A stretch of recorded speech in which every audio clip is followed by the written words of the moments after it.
Hi, I'm tuned to open G. G, D, G. I'm on the 5th fret.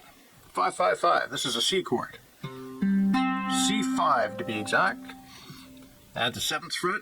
On the high string, that's C add 9. At the 8th fret, on the high string, that's C minor. Up one more, C major, with all 3 notes of a major chord. Up one more if you can, C sus4. If you go back down to C major, and add in the middle string on the same fret, which is 9, you have C major 7th. Back to the C major, add in the 8 on the middle string, you have C dominant 7th, or C7.